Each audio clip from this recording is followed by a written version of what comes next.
Vamos a comenzar hoy con una nueva serie.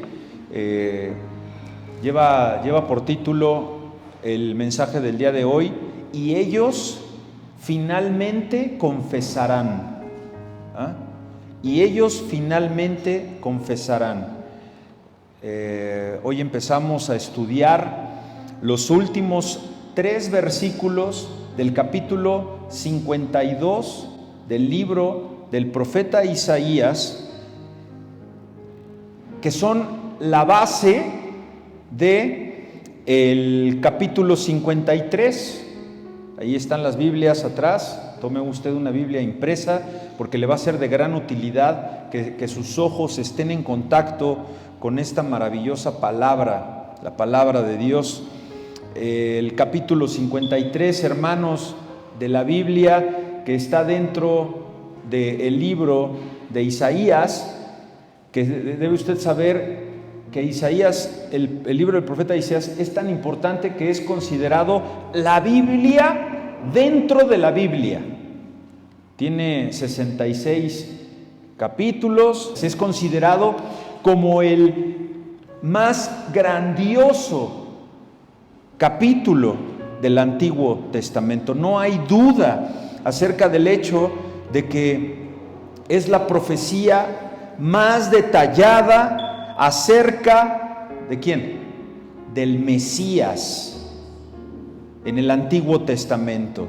No hay otra escritura. Por ahí tenemos el Salmo 22, que también hace referencia acerca de la profecía del Mesías, de Cristo, pero ningún texto como el capítulo 23.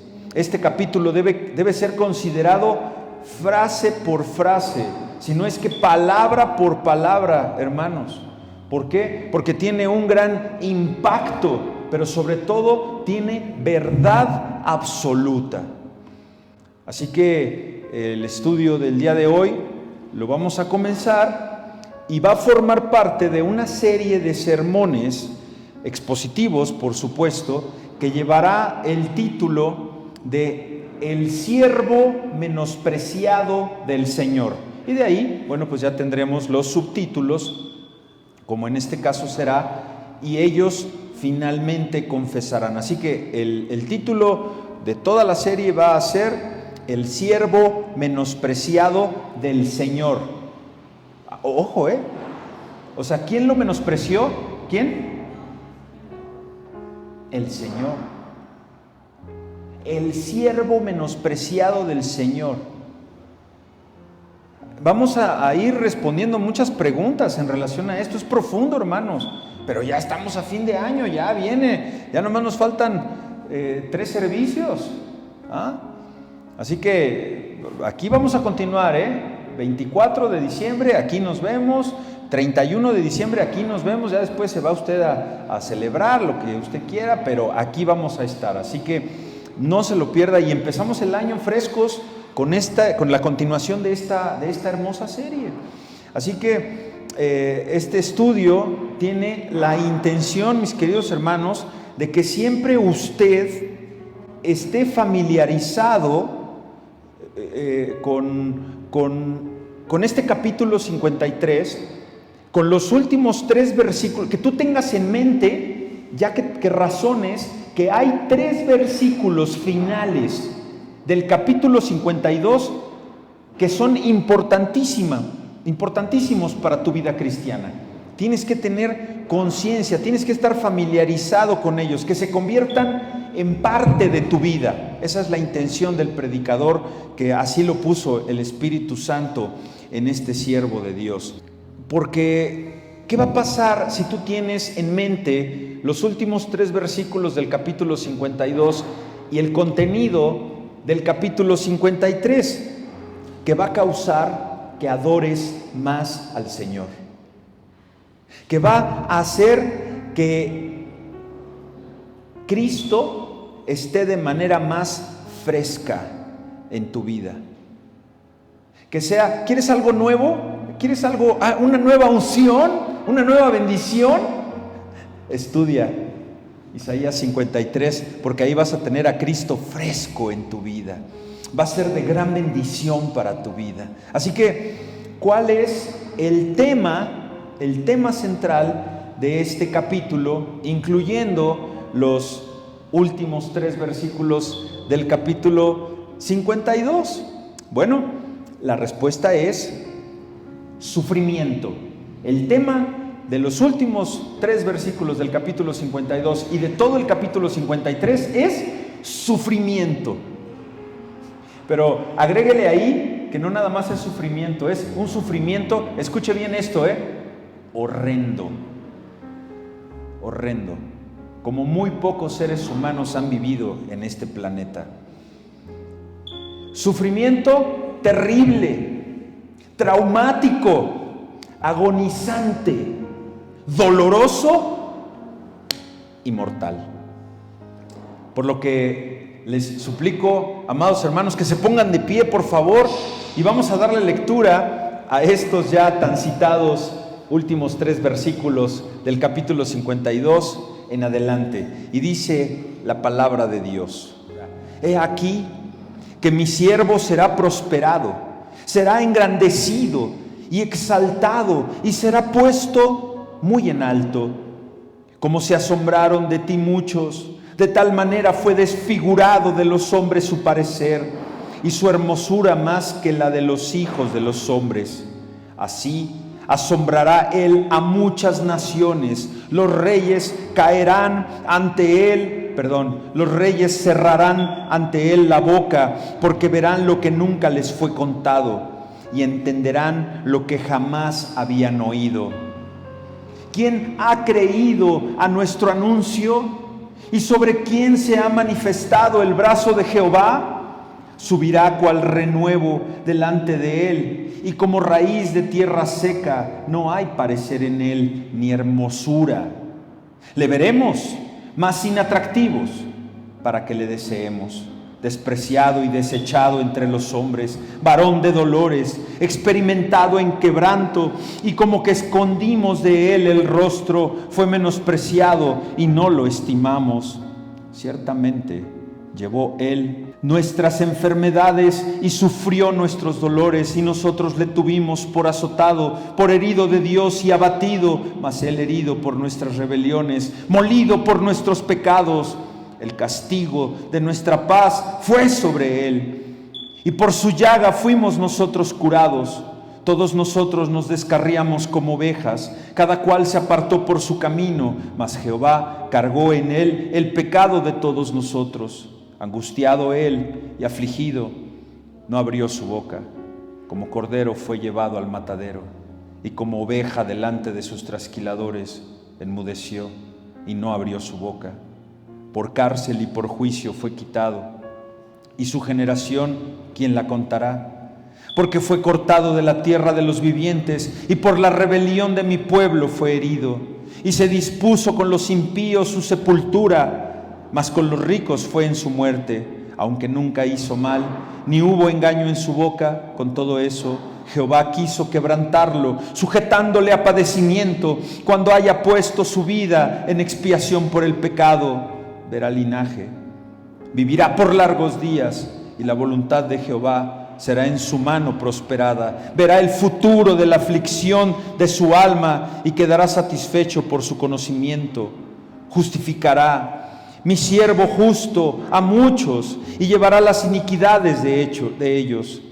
Por tanto, yo le daré parte con los grandes, y con los fuertes repartirá despojos, por cuanto derramó su vida hasta la muerte, y fue contado con los pecadores, habiendo él llevado el pecado de muchos y orado por los transgresores.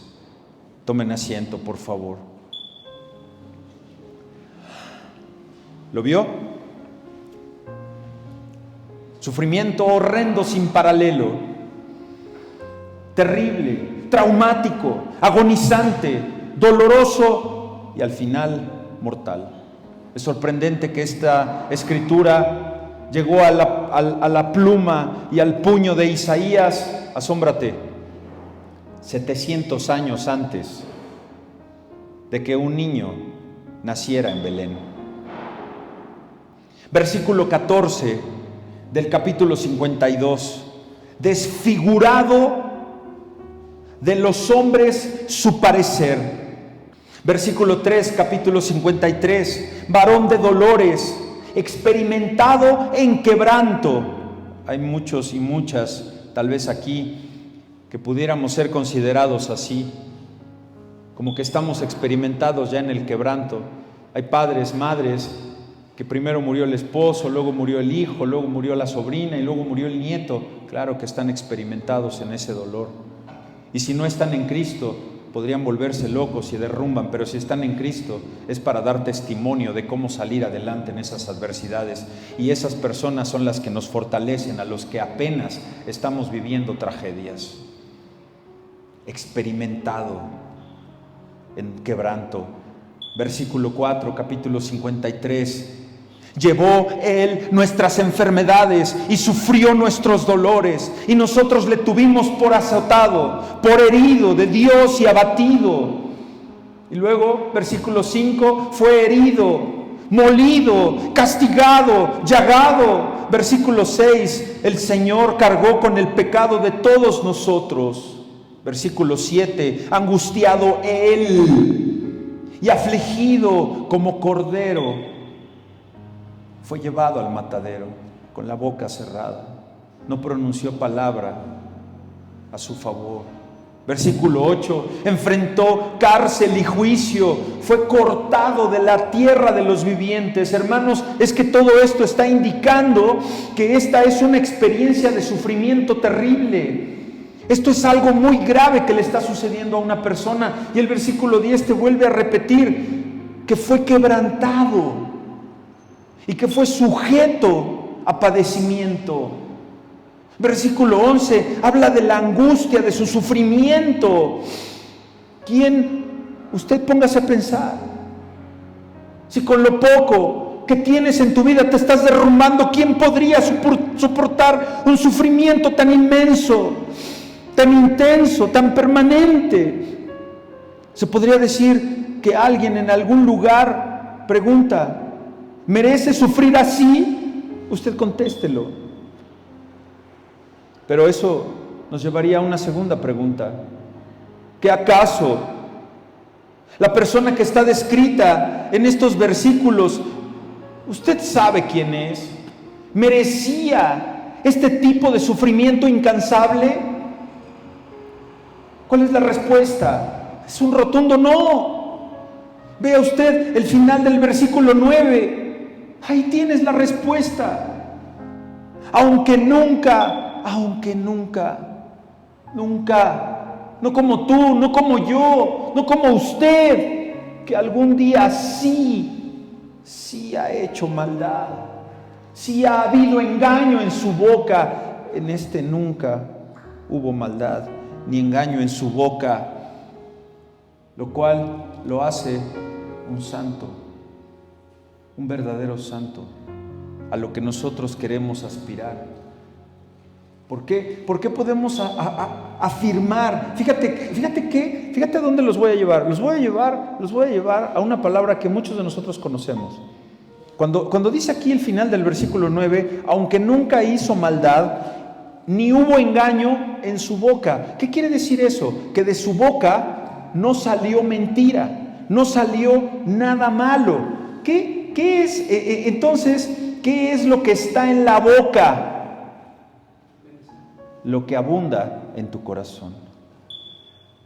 ¿Te acuerdas? Lucas 6:45. Porque de la abundancia del corazón habla la boca. ¿Qué abundaba en el corazón de Cristo? Amor. Cuidado con lo que luego estamos dice. Eso a mí me lo confrontó muchas veces mi esposa al principio de nuestro matrimonio. ¿Cómo? ¿Estás pensando en eso? ¿O por qué? ¿Por qué hablas tanto de eso, no? Lo cual le agradezco, porque después lo llevé al principio te molesta, porque te están confrontando. Claro, la carne se molesta. Satanás se molesta porque lo están alumbrando con un foco de 1000 watts. Claro. Algo había de razón en eso. porque de la abundancia del corazón habla la boca. Entonces no había maldad, no había engaño en su boca, porque no había nada de eso en su corazón. De hecho, que sufre aquí en el capítulo 53 es justo, es justo. Versículo 11: por su conocimiento justificará mi siervo justo a muchos, mi siervo justo. Tú y yo necesitamos ser justificados por medio del lavamiento de tu pecado y de mi pecado en la sangre que derramó Cristo en la cruz del Calvario. Esta es una profecía de alguien que sufrió de manera horrenda y terrible.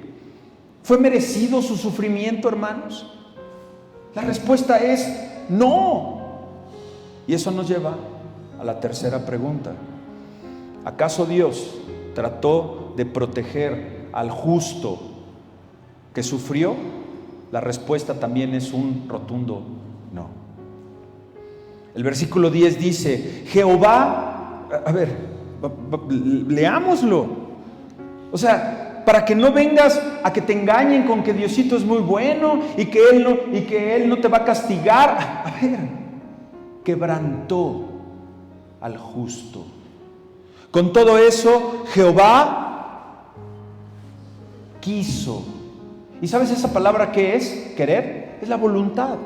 Tú estás aquí hoy porque quisiste venir, ¿verdad? Bueno, Jehová, con todo eso, Jehová quiso quebrantarlo y sujetándole a padecimiento. Hermanos, es una historia asombrosa de sufrimiento sin paralelo, sufrimiento inmerecido de un justo sin pecado que sufrió desprotegido por un Dios justo, porque había un propósito en el sufrimiento de ese justo. Y eso nos lleva a una cuarta pregunta. ¿Es coherente? Y ahí es donde entra la otra pregunta de aquellos que nos cuestionan: si Dios es tan bueno, ¿por qué permite la maldad? ¿Es coherente entonces la naturaleza justa de Dios dejar que este hombre sufriera? La respuesta es sí, claro que sí. Por lo que leímos al principio en el versículo 5 de este capítulo 53, mas él herido fue ¿por qué fue? ¿Por su pecado? ¿Qué dice ahí? Por ti y por mí. ¿Y no le agradeces a Cristo el sufrimiento? Mas él herido fue por nuestras rebeliones, molido por nuestros pecados. El castigo de nuestra paz fue sobre él, y por su llaga fuimos nosotros curados. Versículo 6. Jehová cargó en él el pecado de todos nosotros. Y el final del versículo 8, ¿ya ve por qué es importante tener la Biblia impresa? ¿Ya ve? Porque de ahí a que llega usted en su celular, ya se le fue todo.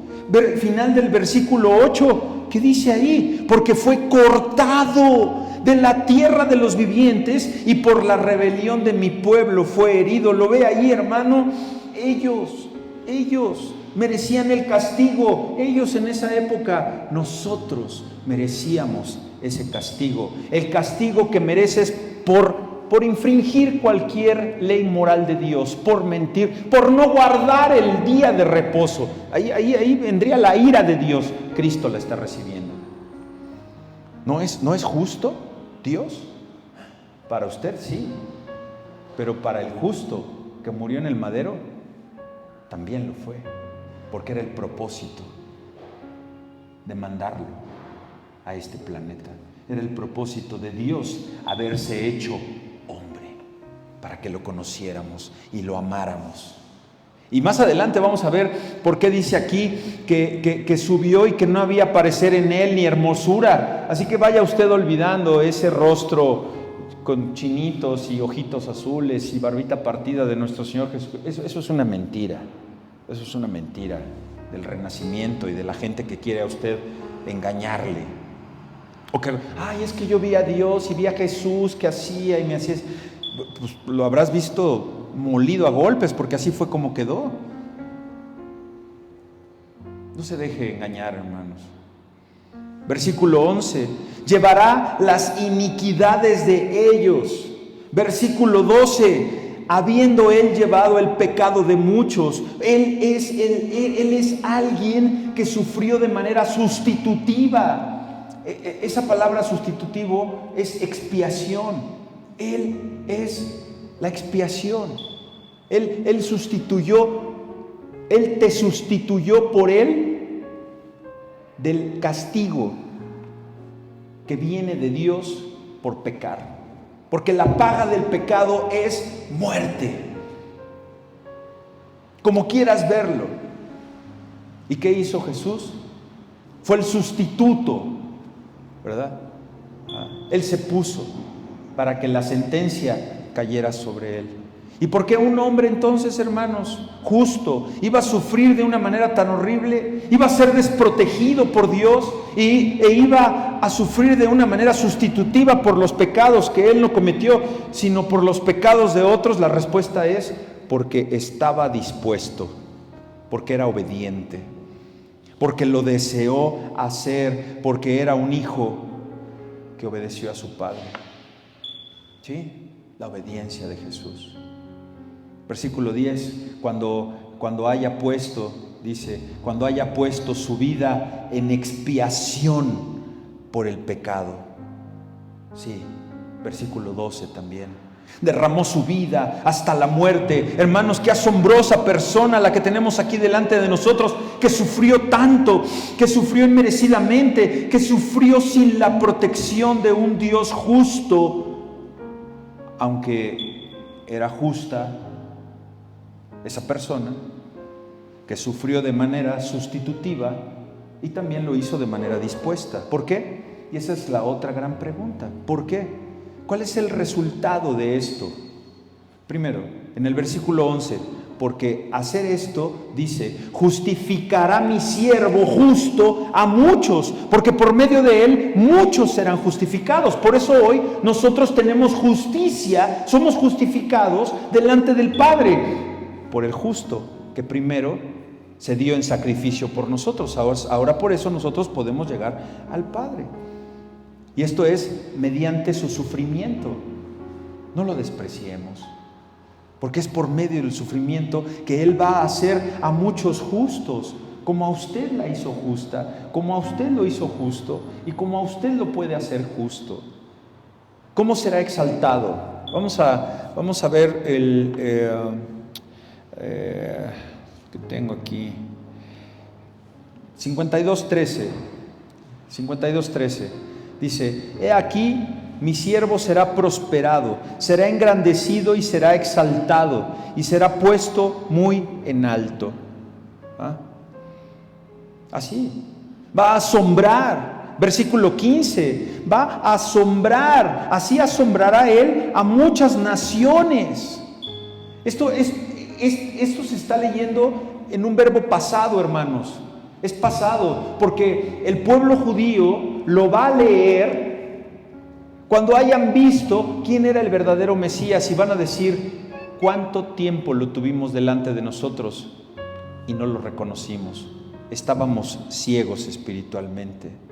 Así asombrará Él a muchas naciones, los reyes cerrarán ante Él la boca, porque verán lo que nunca les fue contado y entenderán lo que jamás habían oído. Pregunta, hermanos, ¿de quién estamos hablando? ¿Quién es este justo? ¿Ya lo sabe? ¿Lo sabe? ¿Lo siente? ¿Le suena familiar? Tal vez en los evangelios y en lo que parece lo que hizo este hombre en este momento, y lo que leímos es Jesucristo. ¿Y qué entonces? ¿El mundo no puede ver esto, hermanos? Si esto se escribió 700 años antes de que naciera, y súmale los 2023 que llevamos, y el mundo sigue sin reconocerlo, que no es una suficiente evidencia de que Dios es el autor de las Escrituras, porque solo Dios iba a poder conocer el detalle el detalle exacto de cómo lo iban a moler, de cómo lo iban a desfigurar, de todo lo que iba a hacer, de cómo iba a ser exaltado. ¿Cómo el mundo no puede ver esto? Este tiene que ser Jesucristo, no puede ser otro. ¿Quién? ¿Buda? ¿Mahoma? ¿Algún líder de alguna religión pasada, presente o futura? Jesucristo, el Hijo de Dios. Todos estos detalles que narra aquí el capítulo 53 y el final del 52 fueron cumplidos en Él, pero el mundo no lo ve. El mundo no lo ve. ¿Por qué? Porque no tiene la Biblia, porque no lee la Biblia, porque no conocen la Biblia. Entonces, cuando vamos a los del mundo y las naciones del mundo, hermano, a ver, que le caiga el 20. No crea ni pretenda usted esperar que crean en Jesucristo, porque no conocen las Escrituras. Ni siquiera los judíos conocen Isaías 53. Entonces, no conocen al Mesías, no van a conocer a Jesucristo porque no conocen ni leen la Torá. Hay una estadística, ahorita se las voy a compartir, en cuanto a la cantidad de judíos que hay en el mundo contra los que leen las Escrituras. ¿Quiénes son los que leen las Escrituras? Los ortodoxos. Y creemos que todos son judíos ortodoxos. No es verdad eso, hermanos. No es verdad. Son muy ignorantes. Muy ignorantes.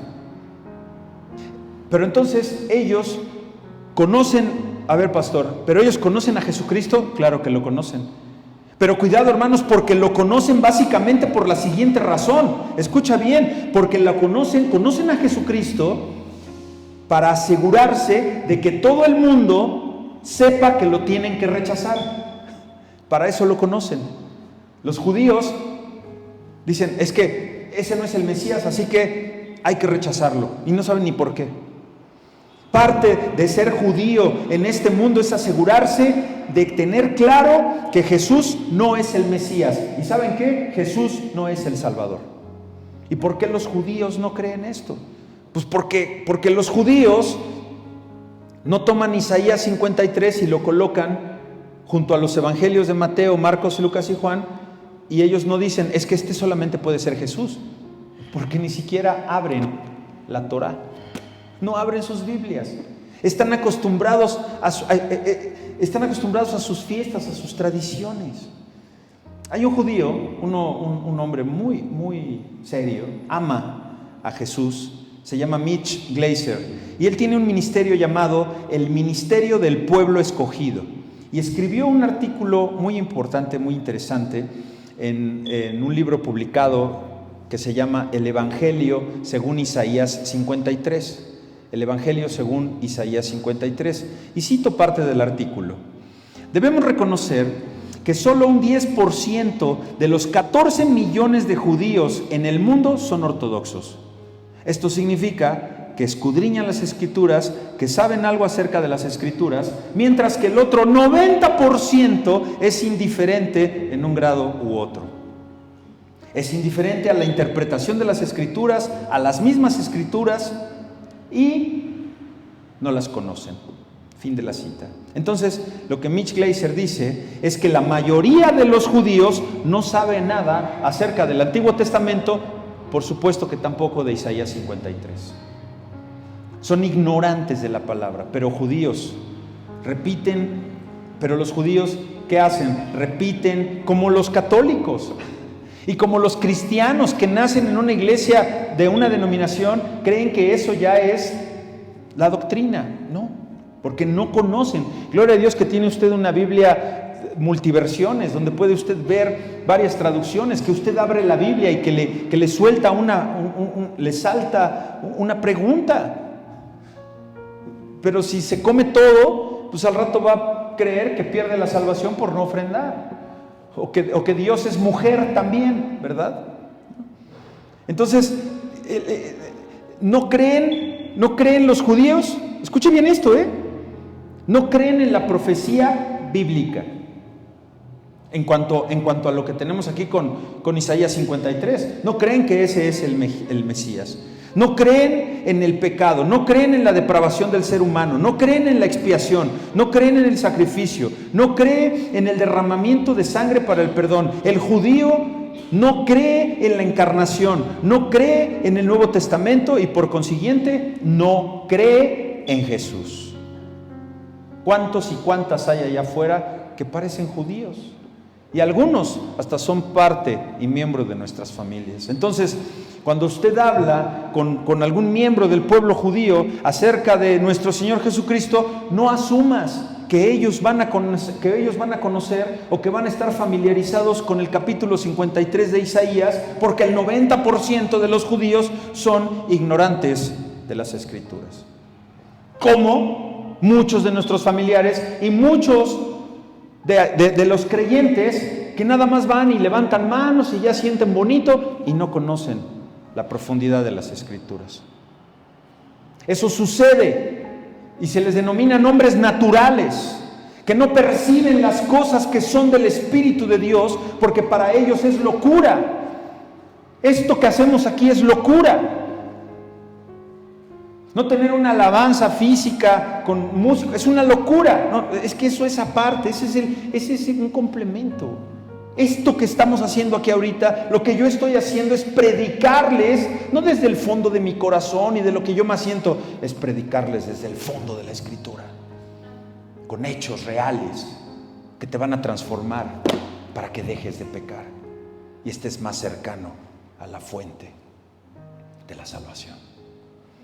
Por eso, por favor, en amor se lo digo, en obediencia, hermanos, hijos espirituales, por favor no discutan con un inconverso, con un no creyente, con un hermano necio en ciertas doctrinas. ¿Por qué? Porque ellos no perciben lo que es del Espíritu, porque es locura para ellos. Y eso se ha de discernir espiritualmente. No discutas. Ojo, no dije que no hablaras al respecto. Dije no discutas. Y acostúmbrate a que te van a estar juzgando y que te van a estar echando en cara tu fe. Sobre todo que te van a decir, eres un hipócrita. No que muy cristiano. Y mira cómo le contestaste a tu mamá. Mira que no hiciste. Mira que esto. Te están viendo. Están así con un microscopio. Así. Viendo una falla para de ahí echarte en cara a tu cristiandad, a lo que algún día los invitaste. Y sabes, te enojas. ¿Por qué te enojas? Si ellos ni siquiera conocen, ni siquiera saben que Génesis está en la Biblia. Génesis creen que es el nombre de la nuera de la hermana Rebeca. No, hermanos, no pierdas el tiempo. Entonces, este capítulo en el versículo 1, capítulo 53, comienza diciendo, ¿quién ha creído a nuestro anuncio? ¿Quién ha creído a nuestro anuncio? Es una pregunta que hace Dios, es una respuesta que se va a dar cuando se ha revelado esto al pueblo judío. ¿Y sabes qué van a decir? Nadie, porque al menos ahorita nadie lo ha creído. ¿Quién ha creído a nuestro anuncio? Nadie ha creído. Lo van a admitir y después serán salvos, porque es el pueblo escogido de Dios. Por eso seguimos orando por el pueblo de Israel. Hermanos, es que esto es algo verdaderamente asombroso. Es algo que si nos ponemos detenida, pero esto es que de verdad que me emociona tanto tocar estos temas profundos, que no tengan escatología, que no tengan fin del mundo. ¿Y qué va a pasar? ¿Y cómo va a ser mi cuerpo? Y voy a ver a mi abuelita, y voy a ver, primero muérete, y ya ver si lo ves o no ves. Pero aquí encárgate de conocer la teología pura, de ver e interpretar claramente, y que tengas herramientas útiles para salir al mundo que no cree en el Mesías, que se reveló, repito, 700 años antes de que siquiera naciera. Eso debes de saber. No si vas a ver a tu abuelita o a alguien allá en la eternidad. ¿Es importante? Sí es importante, pero esto es más importante, porque es con lo que batallas día a día, con tu carne, no la del otro. Este mensaje, ay, está bien bueno para mi tía, que para mi primo, está bueno para ti, para usted que lo está escuchando. Por eso Dios lo puso el día de hoy aquí. Imagínense, los judíos y los que no creen en el Hijo de Dios, no creen en las buenas nuevas del cielo, de que el amor de Dios lo ha motivado al Señor para que a través de su Hijo rescatara a los pecadores del infierno mediante la muerte del Mesías. ¿No lo creen? ¿No creen el mensaje de las buenas nuevas de que un Dios invisible envió a un Salvador que fue visible, se hizo hombre, pero que hoy es invisible a esta generación para proveer bendiciones también invisibles en un cielo invisible, y que sean recibidos todos esos milagros y todas esas bendiciones por una fe también, ¿qué crees? Invisible. Es una locura. Esa es la fe de lo que no se ve, es la certeza, es la fe. Va a crecer más tu fe. No creen las buenas nuevas de que hay un médico que cura a todos los que vienen a Él, que es infalible y eternamente te va a curar de todas las enfermedades del alma. No físicas, a veces las cura físicas, pero lo más importante es que tu alma esté sana. No creen las buenas nuevas de que hay un festín ilimitado, hay una fiesta ilimitada preparada para las almas hambrientas. Y a ese festín nos invita a todos aquellos que queramos asistir. ¿Por medio de qué? De reconocer a su Hijo como Salvador. Que tengamos a Cristo mismo como anfitrión. ¿Recuerdas el Salmo 23? ¿Cómo va a estar? Él va a estar aderezando mesa delante de tus angustiadores. Ya lo está haciendo en muchos casos de nosotros. Por eso espera la bendición que venga en tu vida de acuerdo a la buena voluntad de Dios. No creen en las buenas nuevas de un tesoro sin precio, que no puede ser comprado por nosotros, que ha de ser comprado por sangre. Y después ofrecido a todos los que en Él creen como un regalo. No cuesta nada.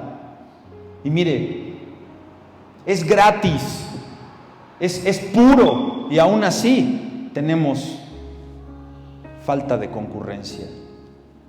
Pero no se preocupe, hermano, porque Dios lo sabe y Dios conoce sus corazones, y tenemos que ser amorosos para aquellos que tienen menos conocimientos en la palabra. Pero no nos envanezcamos por tener más conocimientos. ¿No creen las buenas nuevas de una victoria ganada por Jesucristo sobre Satanás, la muerte y el mundo? Un triunfo al cual todos los que creen en Cristo pueden entrar y pueden participar. ¿No creen en las buenas nuevas de paz eterna, de esa paz de la que le hablaba en un principio? No, es esa paz con Dios, comprada ¿qué? Y si no tengo dinero, pastor, no te preocupes. Aquí entra el que no lo tiene. Aquí entra el que tiene fe. Porque esa paz fue comprada por precio de sangre. Y esa paz fue comprada para usted, para mí, pecador indigno. Porque hemos de recordar de dónde nos sacó o de dónde nos está sacando. ¿Quién no, hermano, quién no habla el Espíritu a los corazones como para creer esto? ¿No lo sientes tú? Ellos no lo creen. Son naturales. El pueblo de Israel, el pueblo judío que no cree en Jesucristo, sencillamente lo ven como una fantasía. Y por eso evitan en la lectura de las sinagogas este capítulo 53. Y si se les pregunta de qué se trata este capítulo 53, dicen que habla de Israel, que está hablando de Israel. Así que va a llegar un momento, hermanos, porque cualquiera que lo crea, un judío, un gentil, uno de tu familia, alguien que nosotros deseamos, no que quieras, no es que quieras que crea, que tú desees que crea en este mensaje, en algún punto va a ser salvado. Van a ser salvos, van a ser transformados. Jesús dijo: mi fiel servidor triunfará, se le pondrá en un alto trono, y ahí en el trono va a recibir los honores que merece. Muchos se van a asombrar de verlo por tener la cara desfigurada y no parecer humano. Muchas naciones se van a asombrar, y en la presencia de mi fiel servidor los reyes van a quedar mudos, porque verán y entenderán lo que jamás habían oído. Isaías 52, versículos 13 al 15, traducción al lenguaje actual. Esa es la promesa, hermanos. Esa es la promesa. Ese es Cristo revelado a nosotros por la Escritura. ¿Y por qué lo sabemos? Porque lo estamos estudiando. Si no, no lo sabríamos. Para conocer, pues tienes que estudiar. Y para hacer, para lograr algo, pues tienes que entrenarte. Decía un alumno: pero es que yo no sé predicar, pero es que yo no sé decir devocionales. Pues no, porque no los das y porque no predicas. ¿Quieres ser un buen predicador? Predica la palabra, ponte ahí como loquito, ahí en tu espejo, abre tu canal, ponte a dar un mensaje, y quien te vea, pues ahí te va a ver quien sea. Pero ¿cómo vas a aprender a ser un buen predicador? Predicando, cometiendo errores. Amén. Así que más adelante vamos a continuar con este estudio expositivo, este capítulo. Cuando regresemos el año nuevo, el año 2024, continuará esta hermosa serie. Mientras, medite en este sermón y siga confiando en el personaje central de Isaías 53. Y regresando el año nuevo, continuaremos con esta historia. Oremos. Señor, gracias por tu palabra, gracias por tu sacrificio, gracias por tu misericordia. Jesús, amado Jesús, por tus llagas hemos sido sanados. Tu amor ha superado a todos los demás amores. Nadie como tú. Tu misericordia se ha extendido más allá de la comprensión a los pecadores, aquellos que han venido a ti para pedir un perdón completo y permanente de lo que nos lavaste, a muchos que éramos pecadores recurrentes, que practicábamos el pecado y que nos sacaste solo por tener fe en Cristo y haber confiado y arrepentidos de corazón. Por eso hoy anhelamos amarte más, cada vez más, con un amor como el tuyo, Señor. Que cuánto te dolió entregar a tu Hijo en sacrificio, aunque sabemos que eso no es posible. Así te suplicamos que conozcas nuestros corazones. Hermano, ahí lleve delante del Señor sus peticiones, lleve delante del Señor su dolor, su clamor, su arrepentimiento. Usted nunca va a poder amar como Dios amó a este mundo, porque de tal manera nos amó que mandó a su Hijo a morir por nuestros pecados. Pero sea este momento en que lave usted sus vestiduras. Ruéguele a Dios, dígale: conoce más mi corazón, Señor. Escudriñame, Señor. Revélame aquello que me pudiera estar separando de ti, Señor. Ya no quiero pecar. Señor, tú sabes que verdaderamente te amo, a pesar de que a veces también peque. Y cuando a menudo parece que no te busco, tú sabes que yo te deseo, Señor. Y como a tu pueblo Israel, que algún día confesará a Jesús como el Mesías, permite tú, Señor, que nuestros familiares inconversos se rindan a tus pies por medio de Cristo Jesús, y que también finalmente lo confiesen como su Señor y Salvador. En tu Hijo Cristo confiamos y te lo rogamos en el nombre del Padre, del Hijo y del Espíritu Santo. Amén.